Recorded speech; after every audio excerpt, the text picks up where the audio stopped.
The more success you have, the more you realize it's less shifts in your life than you would think. The space between failures is really a huge determining factor of your success, right? It's like if you can fail fast, you can win quicker, right? Yeah. People buy from you, love you, adore you, will learn from you if they feel understood. And I want to enter conversations going on in their heads, not mine. I was in the business, and I read it now, and you know what it's like. You look back, if you're a person, someone who grows, I look back at that now, and I'm like, oh, cringe. Can I take it off the shelves? Yeah. But I wrote that book because I had already been in the education business for 10 years. And when you obsess on getting people results, right? And which everybody watching, whatever you do in life, like there's nothing better than being passionate about what you do. Mm-hmm. And when I'd look where people would fall short on doing a real estate deal or taking their life to the next level or taking action, it had nothing to do with my tactical skills on what I taught in real estate. Because what I was teaching was exactly what I did. I literally, not to go to the story, but I lived in a trailer park. I was homeless with my dad for a year. We lived in a bathroom. I went through that. I didn't go past high school. I had dyslexia, all this stuff that a lot of us have gone through. I know that the strategies worked in real estate. And when I got so frustrated, I'm like, I don't need to write a real estate book. I need to write a book to get out of their own way, to get over the obstacles, to just use the crap that I'm giving you so you could take action. Because they would have the strategies, but they wouldn't get the results. Right. They couldn't, the first obstacle, they turn around and go backwards, right? First time it doesn't work, limiting beliefs, people from the outside, the stories they tell themselves, all the things that we all know. And if your audience is watching this, they get a lot of that stuff. So I wrote that book and then went on to write five more real estate books. I've been blessed to sell lots of them, millions of books sold. And then in the last couple of years, it's just been on my heart to share the process in which I went through, and then being blessed to be friends with really successful people and billionaires. Yeah. And the more success you have, the more you realize it's less shifts in your life than you would think. I think when you're struggling and you want more, if you think back to when you were on the couch at your sister's house, you probably thought there was 100 or 200 things you had to change about you. You had to discover the latest and greatest and technology and all the things, the complexity of today's world, right? We're overloaded with information. We're overloaded with delivery systems. If anybody's in marketing, it's like, do I do Facebook? And if it's Facebook, is it Facebook Live? We get so much complexity with the delivery systems, and we forget that it really boils down to about a handful of things that make someone successful or not. So through my years and touching the lives of millions of people and reading tens of thousands of posts and doing live events, you realize that people are just lacking these habits that they could shift. And that's what I got on this obsession about 18 months ago. And that's why Millionaire Success Habits. Who was your biggest mentor growing up? I would say I didn't have a lot of mentors growing up. I was probably more running away from the life I had. I hated watching my parents struggle. I mean, all they ever worried about was money, right? There was no time for coaching Little League. And I was telling you, I'll tell you more. My daughter's here with me today, too, her first business trip. When she turned 10, she's here on the business trip. But, I get to coach Little League. I get to go to every dance recital. I play at the park in the middle of the day.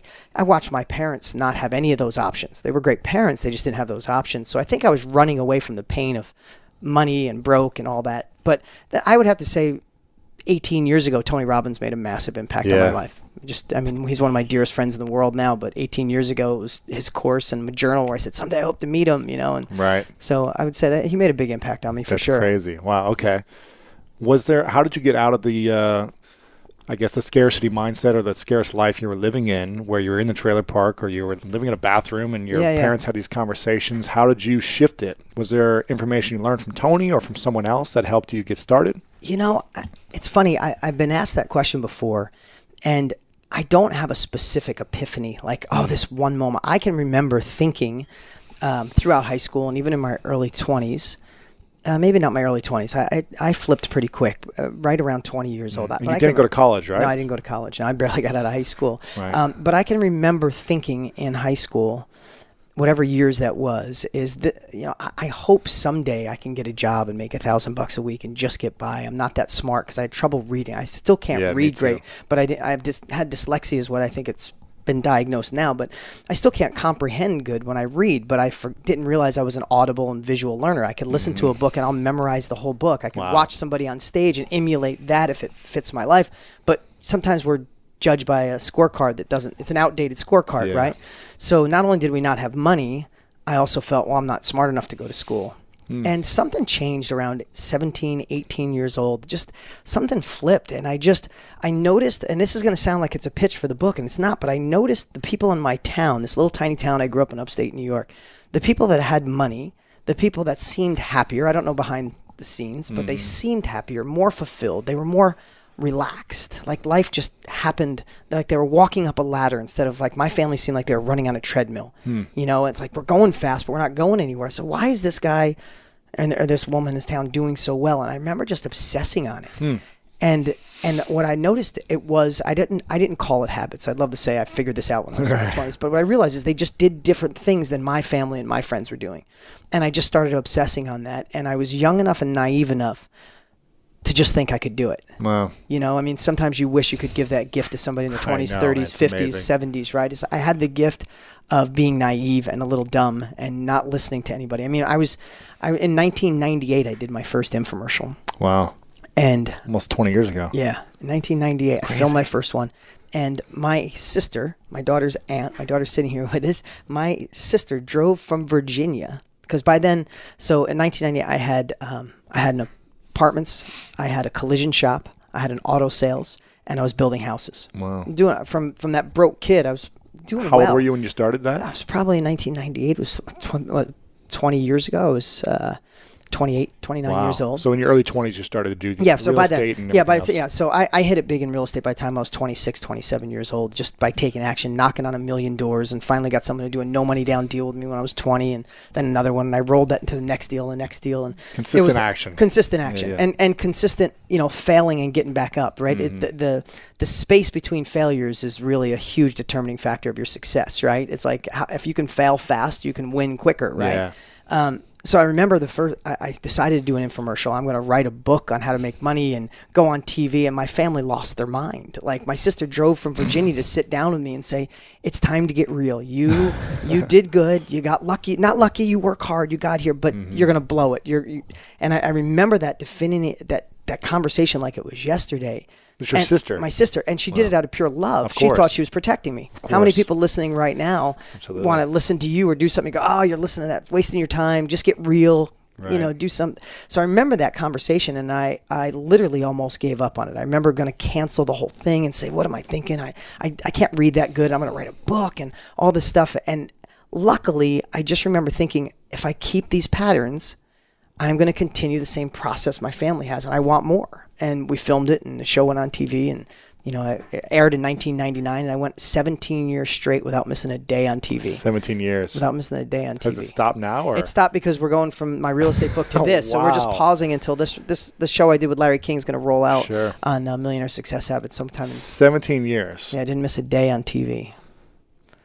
Was it all throughout the U.S., over the world? Just U.S. Just the U.S. Yeah. Wow. And how did you... Now, was there a guy named Big who was a part of this? Big. He bought my media. Gotcha. I met him. He bought some of my media. Okay. When we were... Yeah, he's a great guy. He's an interesting character. Yeah. I love that guy. Yeah. That's so cool. He worked for Mercury Media.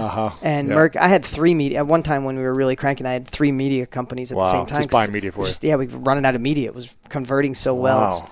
So amazing. Now, is this the same infomercial for 17 years? No. Or Shoot a new one about every year. Really? Wow. Yeah, somewhere it was an interview. Some I drove in my car. That was one of my biggest ones. I just put a camera on the dash of the window, the windshield, and I drove in the car for a half hour and pitched. I'd stop at streetlights and pitch my book. I'd stop, and then I'd hold the book up and be like, "Hey, everybody, I'm driving to my house right now from my office, but if you want my book, call the number. Wait, it's light screen. I got to go." Oh, my gosh. How did you think that these infomercials were to do well for you? You had a good system already. You were making good money. Why I was naive. Risk something like that? Because of Tony. If I lost all my money, I'd have to blame him, right? Because he was on TV. He was on TV, and he inspired me. And I'm like, I want to inspire people with my story. So I didn't even know. I didn't know about direct mail, or the internet really wasn't there yet. I mean, it was AOL dial-up that would, so it wasn't the internet. And I was naive enough. I mean, I shot the infomercial, and then I didn't know how to get it on TV. I was calling like stations and I'm like, who books the media? How do you get on there? Like so naive. How did you know what formula was going to work? I didn't. I just watched Tony and You're like, let me try this out. Let me try this. And I remember I was a nervous wreck and scared, but I'm happy to talk about me, but I really want to serve today. I want to give back anything that I can do to help somebody watching right now that wants to get over that obstacle, or they feel like they're at a plateau, or just they know there's more and they can't. I mean, that's the biggest frustration in life, is knowing you have more gas in the tank and you don't know where to go, how to go, or get that momentum. But I digressed. I got off track, but I guess, how did you know how it was going to work, and how did you tweak it, or were there big failures early on in the infomercial? Yeah, that's what you asked. Sorry. Yeah, so I did the infomercial being so naive, had no idea how to get it on, and that's the part I was going to tell everybody is persistence. Like I literally flew to Arizona to meet a media buyer, and I said, I have no idea what I'm doing, and I just kept pushing. And one of those things that I think during the evolution of growing from wherever you are to where you want to go is do whatever you do best. I mean, do whatever you're doing the best you can, knowing there's the bigger horizon. So I literally was working during the day on cars.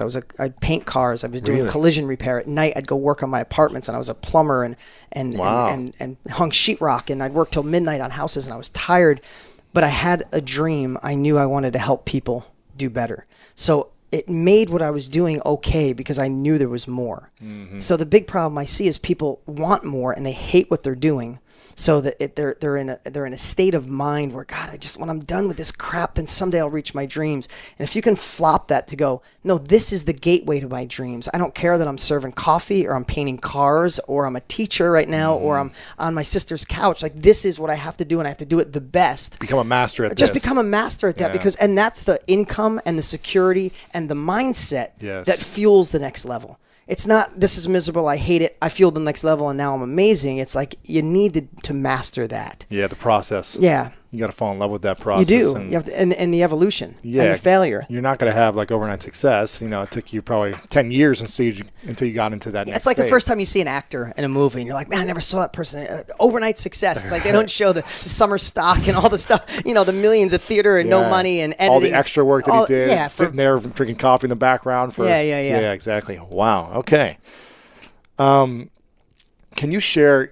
I wasn't even going to ask about this, but I'm fascinated about infomercials now, since you've done it for so long. Is there a formula to like the most successful infomercial, like 5 or 6 things that you must have? Yeah. It's so funny. When I went dead before, when my brain, there was a thought I had, and I never happens, because we just got off a plane. It might be the Dramamine.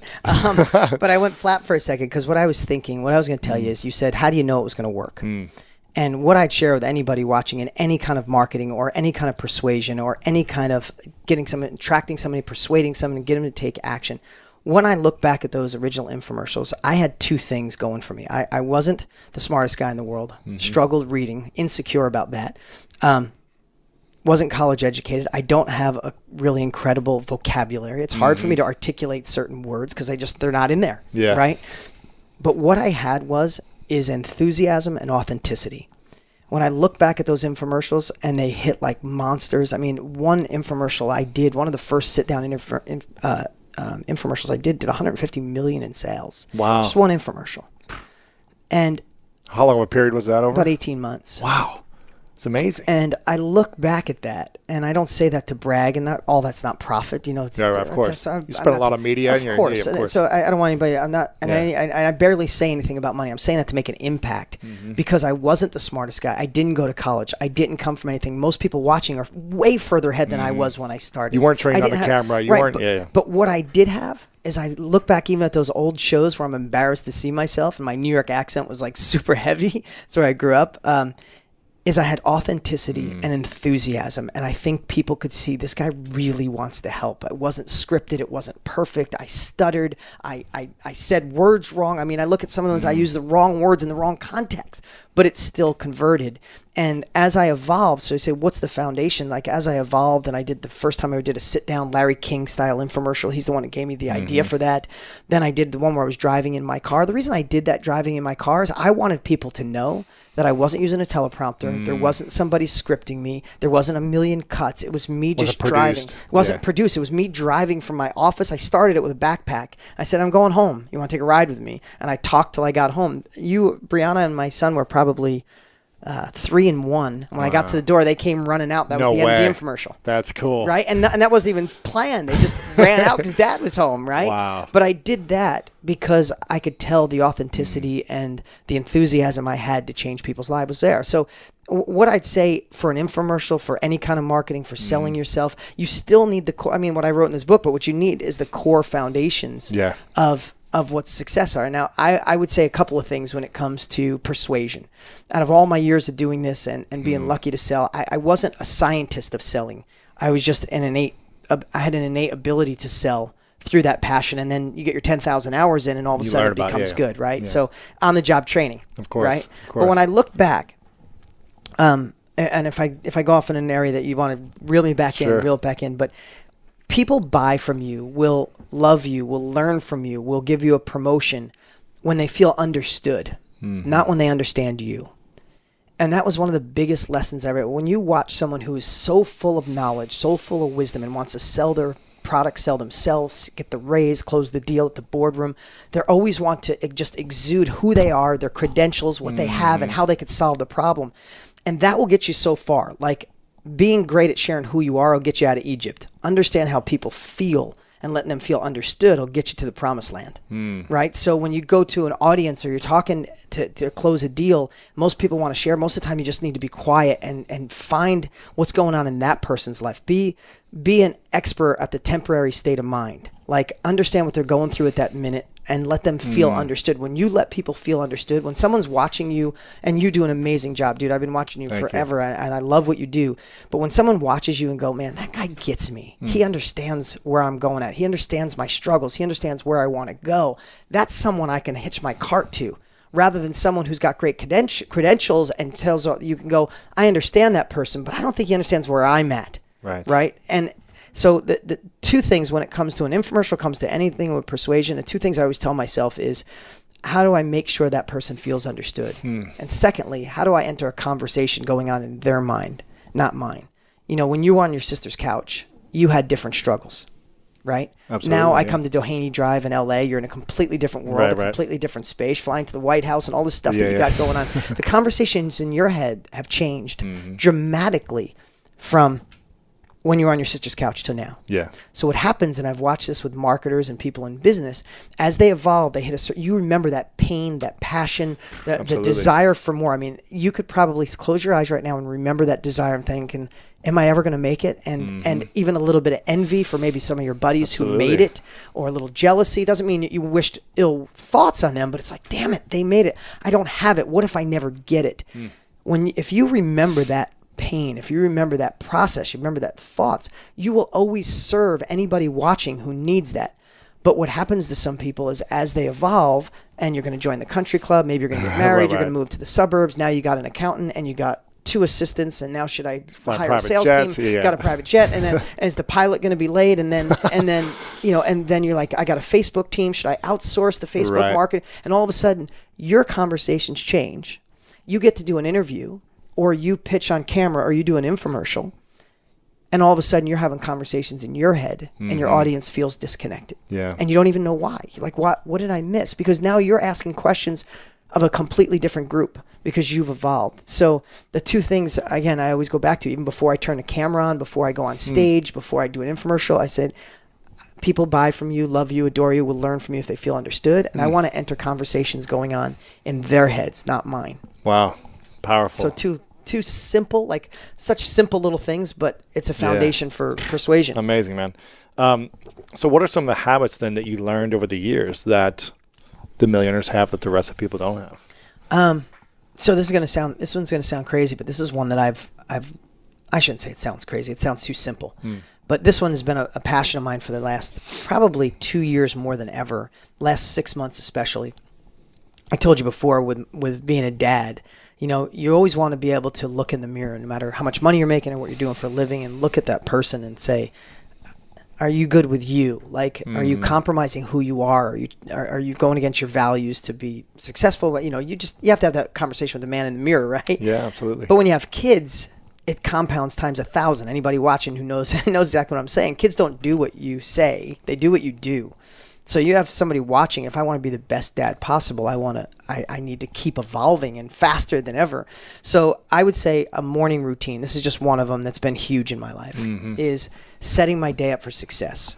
And in an interview like this, there's so many different directions we can go, but I want to give some really strong takeaways here. Is everybody watching, we suffer on all different levels of suffering. Some people suffer on a high level. Some people suffer because, is the job going to get done? Is the deal going to come through? Like, we have these moments of suffering, no matter if it's 5 minutes of suffering or an hour of suffering or months of suffering. Right. Some people lose a relationship and they suffer for years. Some people have a partner take their money. They suffer for years and they're stuck in that. And if you can limit the time you suffer, the more you can work on the solutions to better your life. People stuck in suffering are stuck forever. And we know, right now I'm saying it, and you're thinking of friends that you have that are stuck. They went, found some suffering, and they just crippled. Or moments where I was suffering and I didn't let go of it. You can't let go of it, right? Or I held on to it for too long and it hurt me. Right, and if you hold on to it, there's not enough energy or focus to keep moving forward. That's when you stall, right? Yeah. So what I've been on this obsession, and literally Tony Robbins flew out. Him and I got really close. He flew out, and him and I had lunch about 9 months ago, and he's on the same thing of like eliminating, like, complete suffering gone. Like, instead of it hours or weeks, it's moments that you catch it. So morning routines help me more than ever. Right. And I'll tell you mine. Anybody wants to steal this works for me, because I want to set my days up for the least amount of suffering, feeling grateful and ready to, just rocket the day. Like, nothing can get me off. Now, everybody knows gratitude is a key to success, happiness, joy. You can't be grateful and depressed, grateful and sad. You just can't do the two together. But it's hard sometimes. I feel like the Roadrunners before your time. But when I was a kid, remember Beep Beep, the Roadrunner? Of course, there was the Tasmanian Devil. Yep. So most of our lives with Facebook and social media and cell phones, we're like the Tasmanian Devil. There's so much dust around us. It's hard to, like, see through it, right? Like, it's like, I just got to get through this storm and then I'll be okay. You want me to set a goal and be grateful? Like, how do I get out of this dust storm, right? Sure. So I just obsessed on how do I start my day to make sure that doesn't happen. So one thing I do is at night, I put my phone on airplane mode. And for the last year, especially when I wake up in the morning, I do not check email or text. Because I can't. If I check email or text, especially in bed, right? Right. And and I've done it for years. I'm not telling you something that I haven't done, but the great text put me in a good mood. Bad text, I become the. Or you feel anxious. Yeah, and you feel like, I should get this done. I should just get this out of the way, right? And you become the thermometer of life. Life just grabbed a hold of you, and they're going to tell you how your day is going to be. Right. I don't know if I'm going to adjust you on the heat up, the ice cold, or stressed, or anxious, so I leave my phone on airplane mode, and the first thing I do is I feed my soul, right?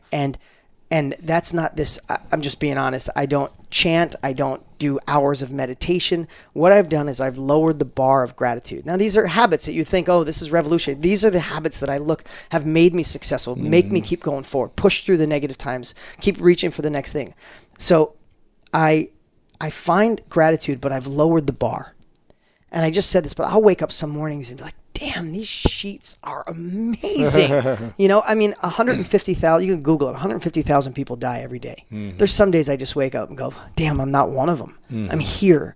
And when you can find gratitude on the lowest level, I conquered, I did. Look, I see your wall. You've interviewed such amazing people. You got to be so proud of yourself. I look at it, I admire it. That's amazing goals. But sometimes we just set ourselves up until you get the next one of those pictures up there. The rest of the stuff is just mundane. It's not. We're in this beautiful world. We're blessed every day. We're learning every moment. Even an interview like this, take all the stuff I say, throw most of it away. If you get one thing I say today, it was worth your time with us being together. Just one thing, right? Yeah. So I find a way to be grateful in, like, the first few moments I wake up by lowering the bar. No big special thing. Or sometimes I'll open a book, like I just read The Untethered Soul for the second time. Love that book. I'll read 2 sentences out loud, and then I feed my body. So I immediately get up and I do, it's just my personal thing, but I do a big glass of water with a lemon, a green juice, some essential oils, and I down that because I feel like I'm feeding my body, and then I go move, whether it's workout.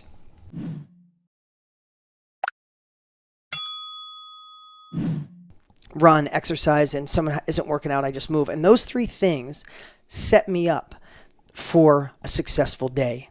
And then when I get back, this is something I've been doing for a year, and I'd say rob this, because there's things that, listen, you're in business, there's things that you love to do.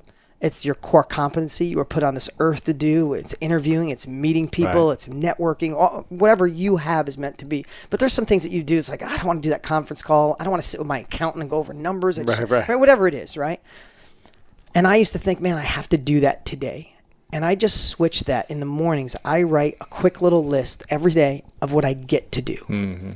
I just put that word, what I get to do. When I think about that, I used to literally live in a bathroom with my dad, and in my teens I worked on cars every day and smelled fumes because I was like the rooms were always smoky. I was the only one painter in our collision shop, and I'd have headaches, and like I could be doing that. So I have to do conference calls on Tuesdays, and I don't like conference calls. Whip-de-doo. Now when I say I get to do conference calls, it changes everything. So that little routine. You're not a victim anymore. I'm not a victim anymore, right? And again, on every level, it makes a difference. If you like today's podcast, then you're going to love being a part of my texting community. What's that mean? You could text me right now at 480-400-9019, or it should be below right here, and it comes directly to my phone. It doesn't go to my team, it comes to me. I've been absolutely loving the interaction. I send out some cool things. About once a week, I text nothing but things to get your week going, to get your mind thinking. And when we have new videos and things like that, I always text my community first. It has absolutely been a blast, and I'd love for you to do it right now. Text me, 480-400-9019. Do it. Text me. What's up? What's up? Hey, before you go, you need to watch these next few videos. They're absolute game changers. Hurry up and click right over here and watch them, and I'll see you there.